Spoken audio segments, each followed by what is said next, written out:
이제 말씀 나누겠습니다. 오늘은 창세기 1장 26절에서 28절의 말씀으로 생명 가장 귀한 선물이라는 제목으로 하나님 말씀 나누도록 하겠습니다. 소리가 뭔가 좀 이상한 것 같은데 한번 체크해 주시면 좋겠습니다. 네, 마이크를 제가 다른 걸 쓰고 있나요? 그런 건 아니겠죠? 여러분은 괜찮나요? 네, 좋아요. 감사합니다. 고마워 하영아. 자, 여러분들은 잠을 자기 전에 동거나 넌 잠을 자기 전에 뭘 하니? 어떠니? 잠자기 전에 뭐 하니? 너의 루틴이 뭐야? 씻고 누워서 상상을 해요. 어떤 상상을 합니까? 미래를 상상하며 기도하는 우리 동건이가 되기를 축복합니다.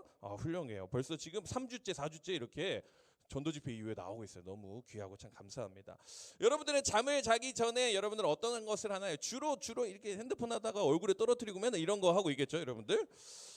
목사님은 잠을 자기 전에 항상 뭘 하냐면은 아람이에게 책을 읽어주는 미션이 저에게 있습니다. 그래가지고 제가 10시에 집에 들어가건 11시에 집에 들어가건 아람이가 깨 있어요. 아빠가 책을 읽어줘야 잠을 자기 때문에.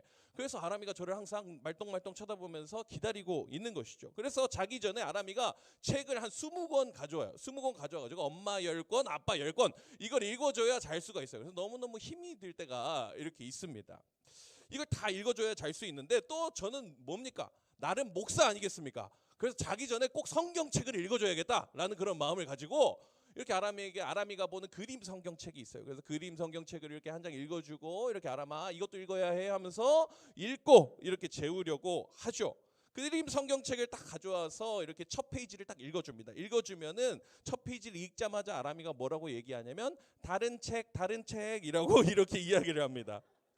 그래서 맨날 첫 페이지만 읽어줘요. 그 첫 페이지의 내용이 무엇이냐면 우리 아람이 사진을 보게 되면은 우리 귀여운 아람이가 있죠. 여기에 첫 페이지가 뭐냐면은 하나님이 나를 멋지게 지으셨어요 라는 내용이에요. 뭐라고요? 하나님이 나를 멋지게 지으셨어요.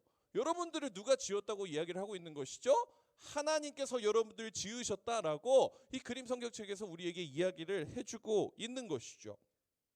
그래서 아람이가 몇 달째 이렇게 첫 페이지만 보면서 하나님이 너를 멋지게 지으셨다라는 것을 계속해서 이야기하며 축복하며 기도하고 있는데 우리 아람이가 참 잘 알고 있는 이 내용을 가지고 우리가 오늘 말씀을 나눠보려고 합니다. 여러분 4살짜리 아람이도 잘 알고 있는 내용인데 우리 고등부 친구들은 얼마나 잘 이해할 수 있는지 우리가 말씀을 통해서 함께 살펴보면 좋을 것 같습니다. 여러분 우리의 생명은 여러분들 어디로부터 온다고 이야기를 하고 있습니까? 아람이도 알고 있듯이 하나님으로부터 우리에게 생명이 허락되어진다라는 것을 이야기하고 있는 것이죠. 우리의 육신은 우리의 부모님으로부터 오게 됩니다. 10달 동안 어머니의 뱃속에서 우리가 자라나게 되고 그 이후에 우리가 이 땅 가운데 태어나게 되는 것이 바로 인간이죠. 그렇다면 육신은 그런데 다이나 육신은 그렇게 10달 동안 뱃속에서 엄마 뱃속에서 이렇게 자라게 되는데 영혼에 대한 그 부분은 어떻게 오게 되는 것일까요? 영혼의 문제는 어떻게 해결이 되어야 하는 것일까요? 우리가 생각하고 인지하고 자유의지를 가지고 살아가는 이 모든 것들이 단순히 육신으로만 그것이 이루어지는 것이 아니라는 것이죠. 창세기 2장 7절 말씀에 보게 되면 이렇게 쓰여 있습니다. 우리 이 말씀 같이 한번 읽어볼까요? 읽겠습니다. 시작. 여호와 하나님이 땅의 흙으로 사람을 지으시고 생기를 그 코에 불어넣으시니 사람이 생명이 되니라. 아멘. 여기서 사람이 생명이 되니라라는 이 단어는 히브리어로 2단어예요. 그래서 단어가 뭐냐면 네페시 하야. 여기서는 이제 네페시 하임이라고 써 있는데 이 단어의 뜻을 보게 되면 무엇이냐면 네페시는 영이고 하야는 살아있는이라는 단어예요. 그러니까 하나님께서 우리를 무엇으로 만드셨다고요? 살아있는 영으로 우리를 만드셨고 그 코에다가 생명을 불어넣으셨다라는 것을 이야기하고 있는 것이 창세기 2장 7절의 말씀입니다. 여기서 네페시라는 이 영이라는 이 단어가 성경에 총 755번이 등장을 하고 있어요. 755번이 등장을 하는데 이 단어가 어떤 용례로 어떤 사용처로 사용이 되었냐면은 생명, 감정, 영혼을 나타낼 때 사용됩니다. 755번이 사용됐는데 생명, 영혼, 감정에 대해서 이야기를 하고 있다는 것이죠. 네페시라는 단어가.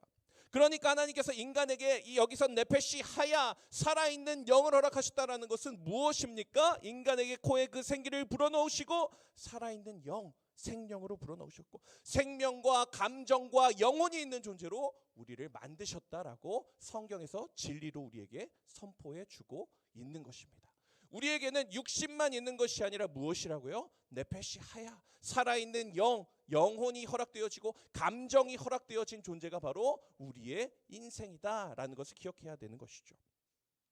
이 여러 가지 이 말씀이 있는데 본문에서 한 곳만 찾아보면 출애굽기 23장 9절 말씀이에요. 이 말씀에 이렇게 써 있습니다. 너는 이방 나그네를 압제하지 말라. 너희가 애굽 땅에서 나그네 되었었은즉 나그네의 사정을 아느니라. 여기서 나그네의 사정, 그 힘든고 어려운 그 상황에 대해서 이야기하는 이 단어를 무엇이라고 하냐면 네페시라는 단어가 사용이 된 것이죠.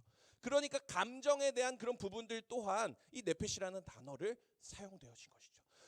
생명 네페시 하임을 우리에게 허락해 주셨는데 그것은 우리의 감정과 영혼의 일들을 감당하게 되어 있다라는 것을 우리가 기억해야 하는 것이죠. 어렵죠? 눈을 보니까 점점 눈빛이 흐려지고 있어요. 우리는 육신만을 가지고 있는 존재가 아니라 무엇을 가지고 있는 존재다? 영혼을 가진 존재다라는 것을 여러분들이 기억해야 하는 것입니다. 하나님께서 우리에게 생명을 허락해 주셨는데 우리는 그냥 몸뚱아리만 있는 것이 아니라 영혼이 허락되어진 거룩한 생명이 허락되어진 존재다라는 것을 기억하는 게 가장 먼저가 되어야 하는 것이죠. 생명은 그냥 뱃속에 있다가 짜잔 하고 나오는 것이 아니라 하나님께서 우리에게 허락하신 것이다. 요한아 일어나도록 해라. 요한아 일어나도록 해라. 생명은 무엇이라고요? 뱃속에서 땅 태어난 것이 아니라 우리에게 하나님께서 허락해 주신 거룩한 것이다 라는 것을 우리가 기억해야 돼요. 또 여러분들 생명이 우리에게 가장 소중한 이유가 있는데 그것이 무엇이냐면은 바로 우리 인간의 목숨은 이 생명은 단 한 번밖에 없다라는 것입니다. 불교나 힌두교에서 이야기하는 것처럼 우리가 윤회하고 오늘 죽고 다시 환생을 하는 일이 우리에게는 없습니다. 오늘 죽으면 내일 동물로 태어나고 나비로 태어나고 좀 열심히 살았으면 다음 날에 재벌집 아들로 태어나고 이런 일이 우리에게 있다 없다? 없다라는 것이죠. 하나님께서는 우리에게 생명을 단 한 번의 기회로 허락해 주셨다라는 것이죠. 그렇다면 여러분들 이 생명이 내 인생만 나의 생명만 중요할까요? 그렇지 않은 것이죠. 옆에 있는 사람의 생명도 중요하고 교회에 안 다니는 사람의 생명은 안 소중합니까? 그렇게 생각해 정말 얘들아 아니지? 교회에 안 다니는 사람의 생명도 소중한 것이죠. 우리의 생명, 내 옆에 있는 사람의 생명, 교회에 다니지 않는 사람들의 생명, 그들의 모든 생명이 소중하다라는 것을 우리가 기억해야 한다는 것입니다. 생명은 모두 소중한 것입니다. 그들이 아직 교회에 다니지 않는 친구들일지라도 그들의 인생이 탕자와 같이 하나님을 아직 알지 못하는 인생일지라도 언젠가 그들이 하나님께로 돌아올 것이라는 믿음을 가지고 그들에게도 우리가 복음을 증거하는 인생을 우리가 살아야 한다는 것이죠. 여러분 생명이 이제 끝나는 그 지점이 한 3가지가 있어요. 첫 번째로 이제 나이가 들고 이제 건강이 다하게 되어서 하나님의 때의 부르심에 따라서 이제 죽게 되는 이 첫 번째 죽음 있죠. 자연적인 죽음이 있습니다. 두 번째 죽음인데 두 번째 죽음은 무엇이냐면 타살이에요. 타살. 다른 사람이 누군가를 죽이게 되는 이 타살이 있죠. 범죄를 통해서 살인하고 그것을 통해서 죽게 되는 경우. 그리고 또 어떤 경우가 있습니까? 말로, 상처로, 심리적인 압박을 통하여서 그들을 죽음의 길로 내몰게 되는 그런 타살이 있습니다. 그리고 마지막이 무엇입니까? 자살입니다. 내 스스로 나의 목숨을 마감하는 자살이 있죠. 참 안타까운 일이죠. 오늘은 그래서 목사님이 여러분들에게 자살에 대한 이야기를 조금 하려고 합니다. 먼저 우리나라 사람들이 얼마나 자살을 많이 하는지 한번 표로 보게 되면은 여러분들 자살률은 어떻게 계산하냐면 인구 10만 명당 몇 명씩 자살하는지 1년 동안 몇 명이 자살하는지를 평가하는 수치예요. 그러니까 이 성남시의 인구가 몇 명 사냐면 90만 명이 살거든요. 92만 명이 성남시에 살아. 10만 명당 자살률이 몇 명인지 이런 식으로 계산을 하는 게 바로 이 자살률이에요. 우리나라 10만 명당 자살하는 자살률은 OECD 국가 중에 여러분들 다 알고 있는 대로 우리가 너무나 잘 알고 있는 대로 OECD 국가 중에 1등입니다. 2003년부터 2022년까지 2017년도 한 해를 빼고 계속 영원히 1등을 하고 있는 것이 우리나라의 자살률이에요. 여러분 2017년에도 왜 OECD에서 2등이 된 줄 알아요? 그때 리투아니아가 OECD 국가로 잠깐 들어와 가지고 2등이 된 것이지, 그때만 잠깐 양보했다가 바로 다시 우리 가져오고 이 자살률이 계속해서 1등인 것이 바로 대한민국이라는 것입니다. 계속해서 1등을 달려가고 있어요. 자살률 10만 명당 죽는 인원을 대충 평균적으로 보게 되니까 24명에서 28명 왔다 갔다 하고 있고요. 다음 사진을 보게 되면은 OECD 평균 이 국가를 보게 되면 이 검정색 선으로 쭉 이렇게 그어져 있죠. 11점 몇 명이 OECD 평균이에요. 근데 우리나라 몇 명이에요? 월등하게 그 정도 가지고는 안 돼 해가지고 24명씩 2배 이상의 이 퍼센테이지로 우리가 자살을 하고 있는 것이 오늘날 우리나라의 모습이라는 것이죠. 그런데 또 안타까운 것은 무엇이냐면 이 자살이 너무너무 안타깝게도 노인층과 이 경제력에 따라서 또 많이 나타난다는 것이에요. 사진을 한번 보게 되면 표를 보면 알 수 있죠. 서울, 경기, 인천에 비해서 충청도, 전라북도, 강원도 이런 쪽에 사는 분들이 자살 비율이 더 높다라는 것입니다. 다음 사진을 보게 되면은 그들의 자살을 하게 되는 연령들을 보게 되면은 여러분들 이 65세 이상 돌아가시는 비율이에요. 저기 파란색으로 진하게 색칠되어 있는 이 비율들을 보게 되면은 서울에 비해 경기도에 비해 2배씩 차이가 나게 돼요. 2배씩. 70대가 될수록 80대가 될수록 자살하는 사람들이 많아지게 되는데, 그것도 또 힘들고 어려운 사람들에게 자살하는 사람들이 많다라는 것이 이 수치의 모습이에요. 여러분들 이 표를 보게 되면서 여러분들 우리가 무슨 생각을 해야 됩니까? 나는 경기도 살아서 다행이다. 나 강원도 안 살아가지고 다행이야. 이렇게 생각을 해야 됩니까? 아니죠. 안타깝게 생각해야 되는 거예요. 안타깝고 애통한 마음을 가지고 살아야 되는 거예요. 자살하는 것도 돈 있고 여유가 있고 또 이렇게 수도권에 살고 이런 사람들보다 어렵고 힘든 사람들이 훨씬 더 많이 자살하는 모습을 가지고 있다라는 것입니다. 어렵고 힘든 사람들이 너무너무 많이 있는데, 내가 도와할 사람이 너무너무나 많이 있는데 라는 것을 우리가 기억해야 한다는 것을 여러분들이 생각해야 되는 것이죠. 자살을 하려고 마음먹는 사람들을 위해서 우울하고 괴로워하는 친구들이 있다면 여러분들 그 힘들어하는 이웃들에게 우리가 손을 뻗어서 그들에게 예수님의 사랑을 전하는 여러분들이 될 수 있었으면 좋겠다라는 것이죠. 청소년들도 마찬가지예요. 청소년은 10대, 20대, 30대 사망 원인 1위가 바로 자살입니다. 자살. 압도적으로 자살이에요. 타살에 의해, 다른 사고에 의해서 교통사고가 나서 이 10대들이 죽어나가는 것이 아니라 전부 다 자살을 해서 인생을 마감하고 있다라는 것이죠. 청소년이 죽는 이유 중에 4명 중에 1명이 바로 자살입니다. 너무너무 안타까운 일입니다. 여러분 학교에도 우울해하고 힘들어하고 어려워하는 친구들 분명히 여러분들 주변에 있을 거예요. 그 친구들 중에 자살을 한 번쯤 생각해봤다라고 생각하는 친구들이 많이 있을 거예요. 우리는 그런 친구들이 있다면 그런 친구들에게 손을 내밀어주고 그들을 격려해주고 예수님의 사랑을 전할 수 있는 우리 고등부 친구들이 되어야 한다는 것이죠. 우리 고등부 친구들 중에서도 여러분들 가운데서도 힘들고 우울하고 어렵고 힘겨운 그런 일이 있을 때에 목사님에게 꼭 연락 주시고 전도사님에게 꼭 연락 주시고 선생님에게 꼭 연락 주시고 힘겨운 그 상황이 있을 때에 꼭 연락할 수 있는 여러분들이 되었으면 좋겠어요. 지금 유튜브로 예배를 드리는지 안 드리는지 잘 모르겠지만 어쨌든 보고 있는 그 친구들도 여러분들이 힘겨운 그 순간에 여러분들 목사님 찾으시고 교회 선생님들 찾으시고 꼭 찾는 여러분들이 되었으면 좋겠습니다.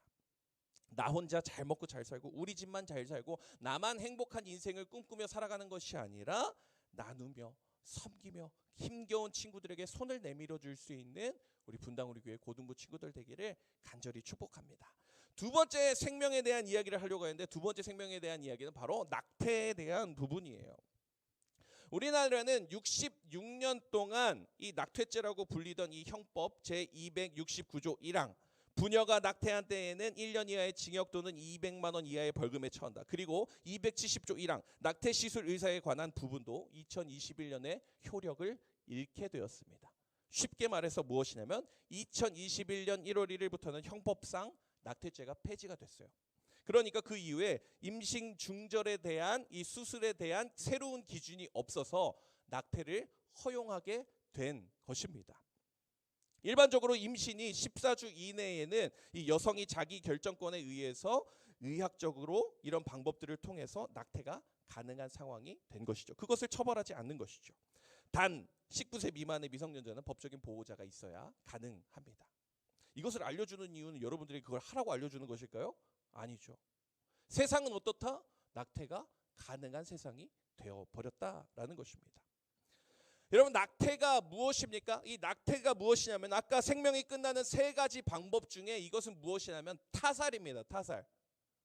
타살이에요. 남을 죽이는 행동인 것이죠. 살인의 행위이고요. 그리고 또 이것은 무엇이냐? 의료인에게도 살인을 하도록 만드는 안타까운 행동이 바로 낙태라는 것이죠. 예레미야 1장 5절 말씀에 보게 되면 이렇게 써 있어요. 내가 너를 모태에 짓기 전에 너를 알았고 내가 배에서 나오기 전에 너를 성별하였고 너를 여러 나라의 선지자로 세웠노라 하시기로. 다음 말씀 시편 71편 6절 말씀, 내가 모태에서부터 주를 의지하였으며. 성경 말씀에서 이야기하는 것은 무엇입니까? 뱃속에 있는 그 순간에도 무엇이라고요? 내가 너를 이라는 단어를 지금 사용하고 있습니다. 뱃속에 있는 그 아이조차 하나님께서 생명으로 여기고 그에게 인칭을 사용하고 계신다라는 것을 우리가 볼 수 있는 것이죠.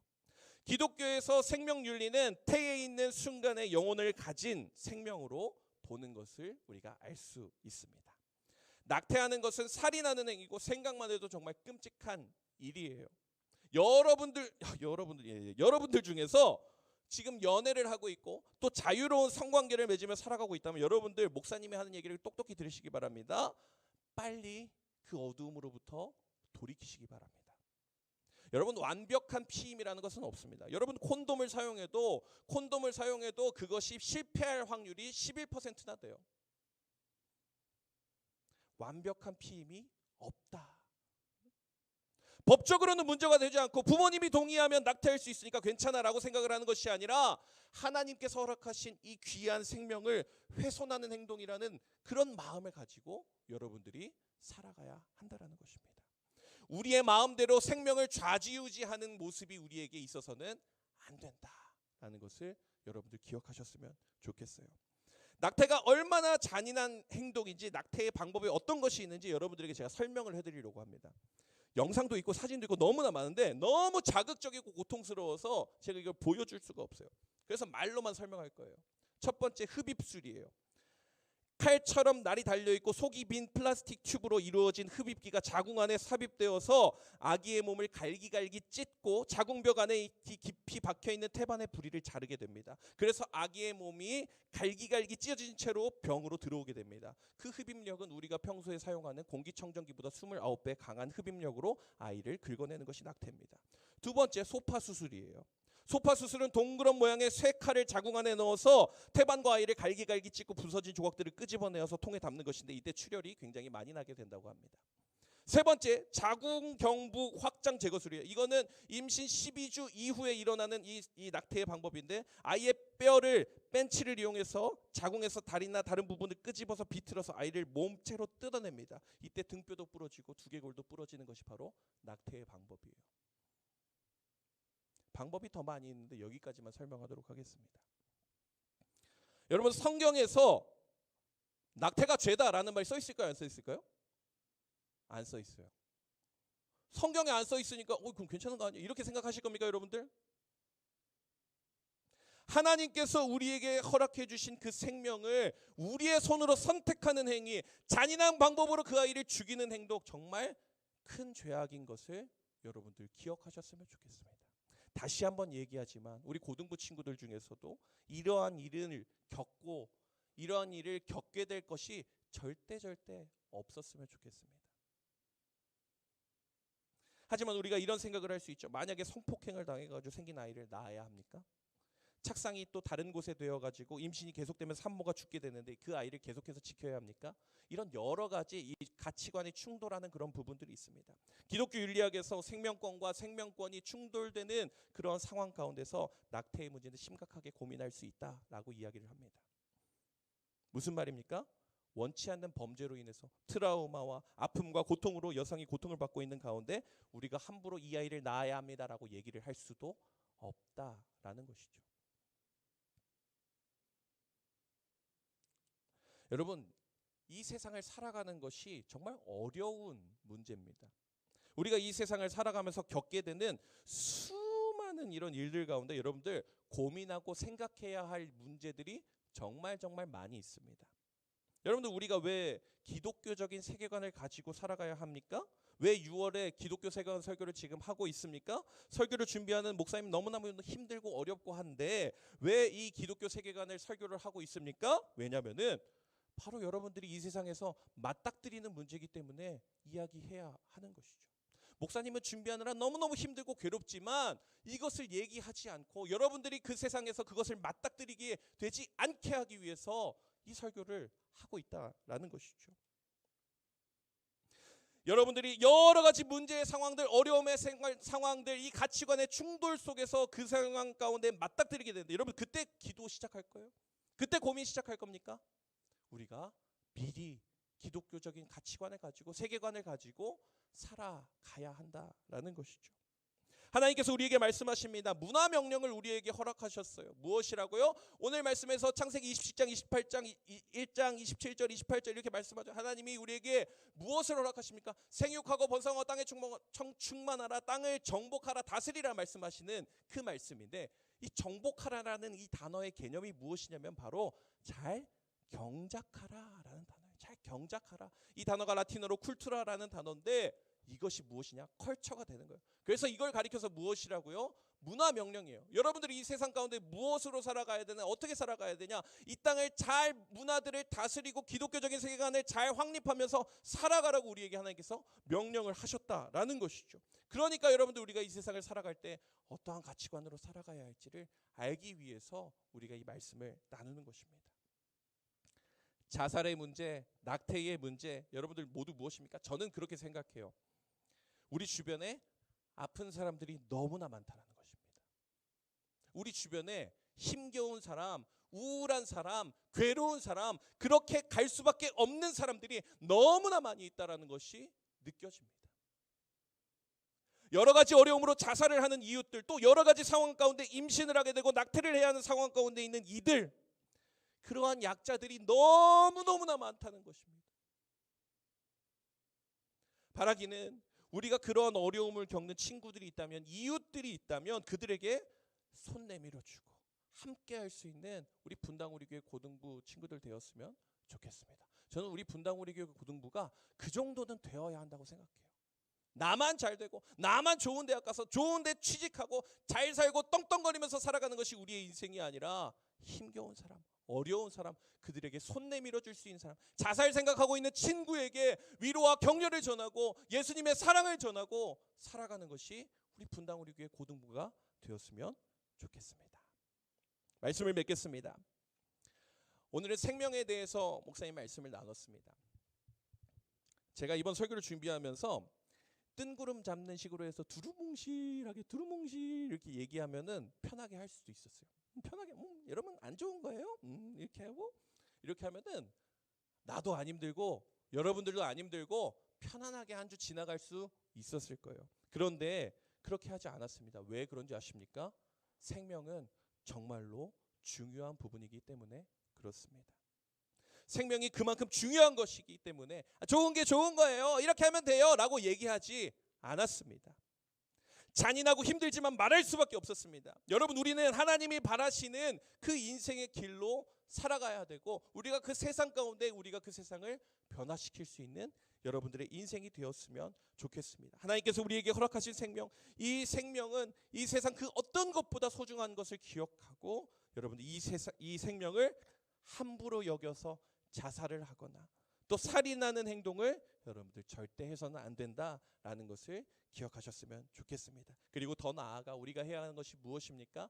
내 생명, 내 가족 생명, 내 친구의 생명뿐만이 아니라 이 세상의 모든 사람들, 주변에 외로운 분들, 어르신들, 도움이 필요한 수많은 분들의 생명도 소중한 생명이다, 귀중하다라는 것을 기억하는 여러분들이 되었으면 좋겠습니다. 목사님이 이번 설교를 준비하면서 이런 꿈을 꿨어요. 어떤 꿈을 꿨냐면은 이런 비전을 꿈꿨어요. 내가 분당에서 사역하는 동안에는 우리 청소년들이 한 명도 자살 안 했으면 좋겠다 라는 기도 제목이 생겼습니다. 내가 분당에서 이 지역에서 사역하는 동안에는 단 한 명도 자살하지 않았으면 좋겠다라는 기도 제목이 생겼는데, 이거는 내가 기도한다고 될 일이 아니라 여러분들의 친구들에게 예수님의 사랑을 전하고, 여러분들이 있는 그 자리에서 힘겹고 외로워하는 친구들에게 예수님을 전할 때에 그게 이루어질 거라고 생각해요. 우리가 그러한 마음을 품고 그러한 비전을 품으면서 나아갈 수 있는 우리 고등부 친구들 되었으면 좋겠습니다. 우리 같이 찬양하며 나아갈까요?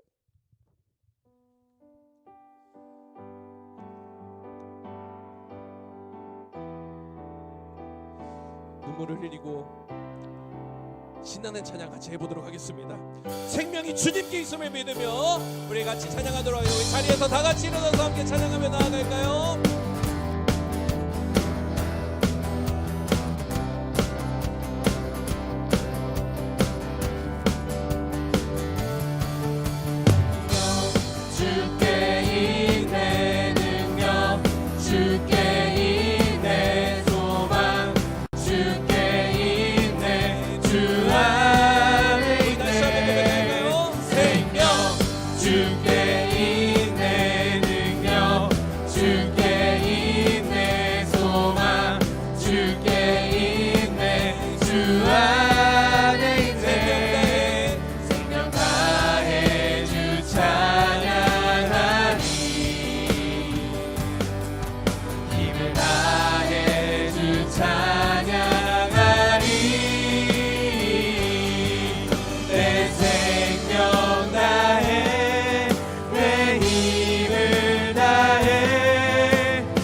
나의 창조자,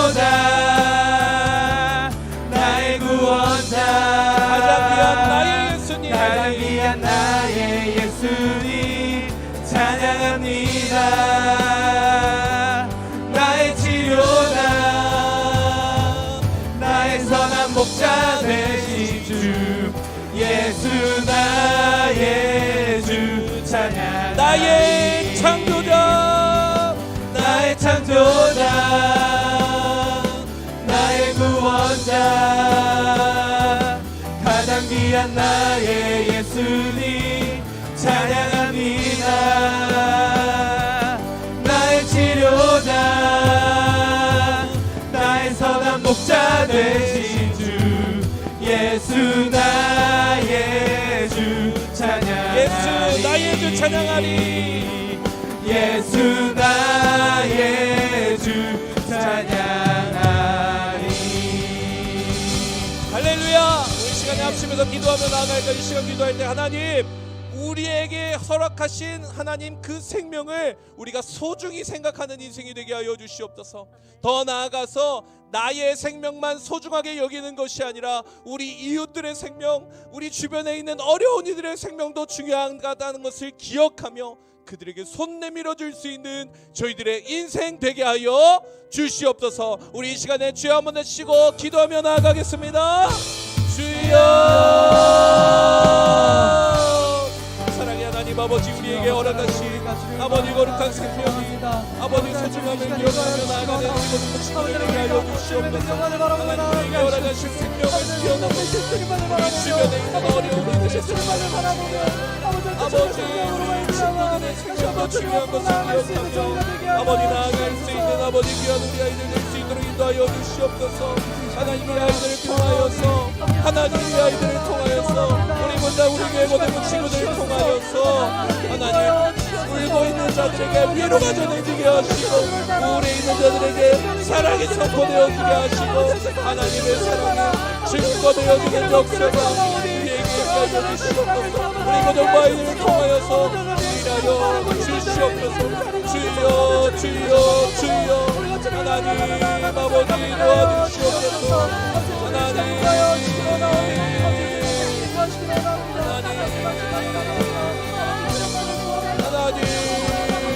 아버지 도와주시오. 하나님 아버지 돌아가시고 하나님의 능력으로 나아갈 수 있는 아버지 하나님 인도하여 주시옵소서. 하나님 붙들어 주시옵소서.